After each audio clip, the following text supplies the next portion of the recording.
Hello, I'm Senator Marianne Moore, and I represent Washington County and 16 communities in Hancock County. And I'm Representative Tiffany Strout of Harrington. Thank you for joining us for this week's Republican Radio Address. As our nation marks the 250th anniversary of the American Revolution, we remember that the fight for independence didn't begin with armies. It began with citizens, ordinary people in small communities who chose liberty when it would have been easier to submit. In June of 1775, just weeks after Lexington and Concord, a British warship, the HMS Margaretta, entered Machias Harbor. The mission was simple: secure lumber for the Crown's war effort. The people of Machias refused. They weren't trained soldiers. They were farmers, fishermen, and shipbuilders. But they understood a principle that still defines the county and the country today. Freedom is not handed down, it is defended. Led by Jeremiah O'Brien and Benjamin Foster, along with members of the O'Brien family and other local citizens, these Mainers made a decision. They would resist, armed with little more than determination, improvised weapons, and their knowledge of the local waters. They pursued the Margaretta down the coast, and in a bold and dangerous confrontation, they captured it. The moment is widely recognized as the first naval victory of the American Revolution.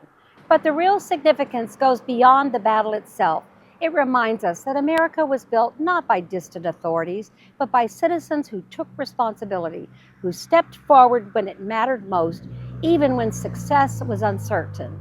That same spirit is what we celebrate in this 250th anniversary year, because while the challenges we face today are different, the principles remain the same: strong communities, individual responsibility, and a government that answers to the people, not the other way around. The men of Machias didn't wait for permission.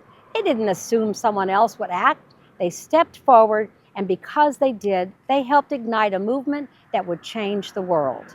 Mainers have been involved in every major conflict since our nation's founding, from the Battle of Machias to the Battle of Gettysburg, where the 20th Maine Volunteer Infantry Regiment played a decisive role. When duty calls, Mainers sign up. People like Charles Norman Shea, a member of the Penobscot Nation, who at age 19 landed at Omaha Beach for the D-Day invasion, then re-enlisted and returned to combat as a medic in the Korean War.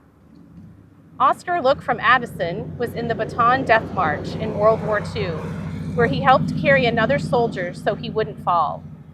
Later in life, he visited schools to educate students on this service and the value of the freedoms they have today. Oscar Sprague from Millbridge signed up for the military, but because of his age, he was sent home.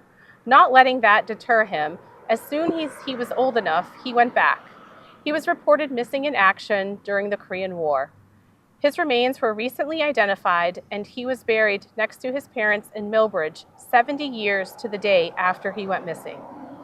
The Medal of Honor, the highest medal for valor, has been presented to 66 people associated with Maine, and of that number, 33 were born in Maine.